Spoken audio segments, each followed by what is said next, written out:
Владимир Владимирович совершенно правильно еще раз подтвердил территориальную целостность Грузии, потому что из Сочи доходит до Абхазии. Абхазия — это Грузия, если у кого-то были какие-то сомнения. Про Абхазию и Южную Осетию Путин больше слушал. Саакашвили больше говорил. Россия — великая страна, у нее вот столько территорий. Я сегодня смотрел в самолетах, только по одним видам можно, все гораздо больше, чем Грузия. Грузия маленькая страна, очень красивая страна, и лучше ее оставить в покое. Нам больше нечего никому отдавать, ни одного метра, ни абхазской, ни южно-осетийской территории, никто никогда.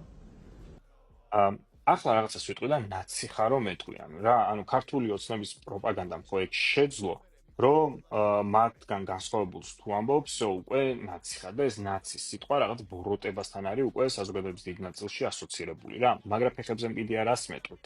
იმიტომ რომ ყოველთვის მგონია რომ უნდა ილაპარაკო ის, რასაც ფიქრობ და აი ესე ვფიქრობ, რომ საზოგადოების ძალიან დიდი ნაწილი არის გამოშტერებული. აი რატო აქვს.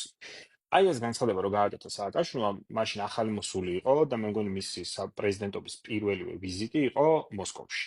ჩავიდა, ელაპარაკა პუტინს, ჰქონდათ ეს პრესკონფერენცია და თქვა სათქმელი ის, რაც არის ჭეშმარიტება, რომ აფხაზეთი და ცხინვალის რეგიონი არის საქართველოს განუყოფელი ნაწილი.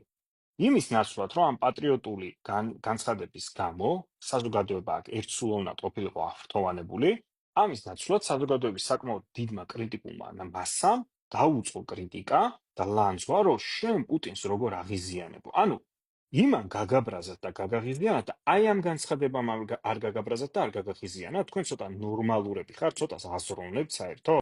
პუტინის და რუსეთის გაღიზიანება თუ ილაპარაკებ ჭეშმარიტებას ტერიტორიულ მთლიანობაზე, მაგრამ ვიღაცა ნაგავი რო იტყვის ესეთ რაღაცას, ამაზე ხმას რატო არიღებთ? თქვენ ვითომ მართლა საქართველოს შეყვარებულო იდიოტო ქართველებო, მართლა გამოშტერებულო. რუსეთმეებზე არ მაქვს ლაპარაკი, აი იმაზე მაქვს ლაპარაკი, ვინც ამას იჯერებთ, აი ამ პროპაგანდას, რომ იცი რა, აი ნაცებმა გააღიზიანეს რუსეთი. არაფერი არ გაუღიზიანებიათ.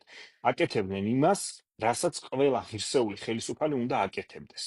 მაგრამ აი თქვენაირი გამოშტერებულები რო არიან, აი პროპაგანდას რო ესე კარგად ისტულტავთ, აი ამის გამოა რომ უბედურება ხდებოდა და უბედურება არის, იმიტომ რომ რუსეთია ახლა ქვეყანაში შემოსული. და ამის ერთ-ერთ კრიტერიუმს გეტყვით, ყველაფერი აღარ ჩამოთვალო, ნაციონალების პერიოდში ყოველ თვე ადამიანს იჭერდნენ რუსეთთან ჯაშუშობისთვის, ყოველ თვე. და ამ 12 წლის განმავლობაში მე არ გამიგია ვინმე დაეჭირათ, იმიტომ რომ ის იყო რუსეთის ჯაშვი. აბა თქვენ თვითონ დაფიქრდით, სად ხართ, როგორ ხართ და რა სიტუაციაში ახლა ქვეყანა.